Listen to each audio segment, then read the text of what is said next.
Shalom, une ancienne amie à ma mère qui dit avoir des visions et a beaucoup de preuves et d'histoires reliées à cela, m'a dit sans que je demande quoi que ce soit, tu vas te marier dans 2 ans et demi.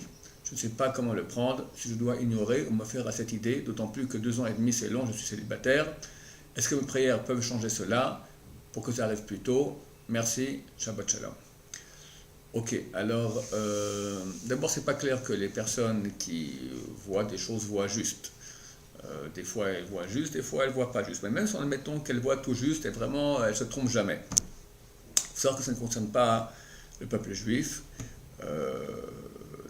Tous connaissent l'histoire de Avraham Avinu. Avraham Avinu regarde le ciel et voit, au niveau astrologique, il n'a pas d'enfant. C'est-à-dire que dans la nature,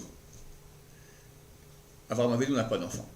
Il arrive à voir sa destinée naturelle.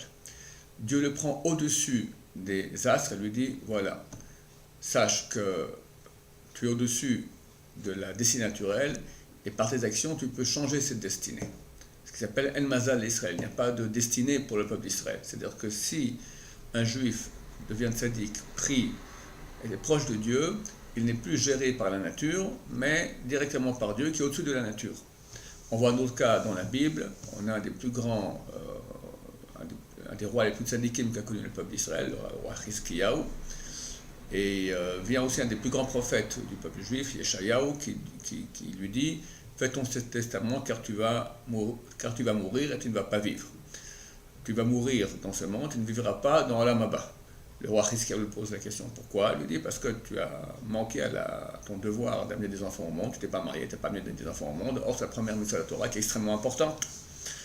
Donc plus rien à faire mon cher ami, fais ton testament, tu meurs ni Olam Hazé ni Olam Haba. » Et Hiskiyahu lui dit « Mais tu sais pourquoi je n'ai pas fait d'enfants? Parce que j'avais l'Esprit Saint, roi HaKodesh, j'ai vu que mes enfants seront des grands Rechaïm, des grands impies. » Effectivement, le fils, plus tard on verra que Hiskiyahu a eu un enfant, il s'appelle Ménaché, et il était un des pires rois que le peuple juif a connu. Et Hiskiyahu lui répond, tu n'as pas à voir qu'est-ce qui se passe dans les choses cachées, tu vois les choses cachées, mais ce n'est pas une raison pour aller maintenant et agir en fonction. Tu dois faire ce qu'on te demande. Dieu t'a demandé d'amener des enfants, donc tu dois amener des enfants. Maintenant c'est trop tard, maintenant fais ton testament. Hiskiyahu lui répond, ok, écoute, j'ai entendu ta prophétie, tu peux partir, mais sache que j'ai reçu une tradition de mon ancêtre, c'est le roi David, que même si on a une épée aiguisée posée sur notre nuque, on ne doit pas se décourager de la rédemption divine, que Dieu peut nous sauver à chaque moment. Et il se retourne vers le mur pour prier. Yeshayahu descend l'escalier. Tout d'un coup, Dieu dit à Yeshayahu, remonte, va lui dire que je lui rajoute 15 ans de vie.